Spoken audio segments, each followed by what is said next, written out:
生輕嘅豪宅啊，正宗嘅豪宅。點解咁講呢？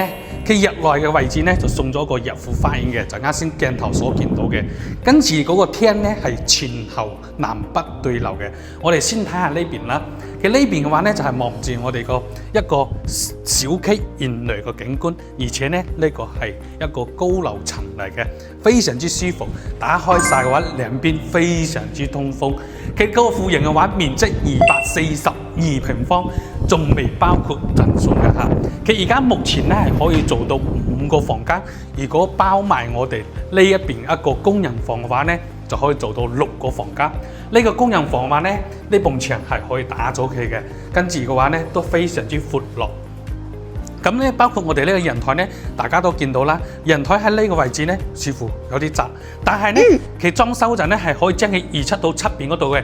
咁咧，呢個人台嘅寬度咧就去到2.5米一個寬度啦。咁個人台咧係非常之舒服嘅。廚房嘅話咧，都係比平時我哋所見到嗰啲廚房咧要大翻好多嘅，因為咧佢呢個咧係一個大戶型嘅豪宅嚟嘅。總面積242平方，一共4個房啦。嘅房間嘅區域咧都喺晒呢邊嘅。其實每一個房間咧，佢都有一個贈送面積嘅。點解咁講咧？就好似呢度百里山嘅話咧，呢度係空嘅。你裝修嗰陣咧，可以將呢度揼咗佢，跟住嘅話咧，下邊嗰節都係送嘅。我哋每一個房間咧都有個贈送面積，就好似我哋而家行入嚟呢個位置咁。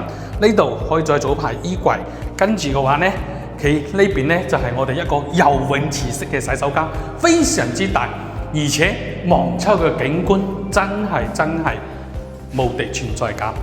今日你覺得呢啲咁嘅戶型咩價錢可以接受咁？我哋喺評論區同我留言，我哋一齊探討下。多謝。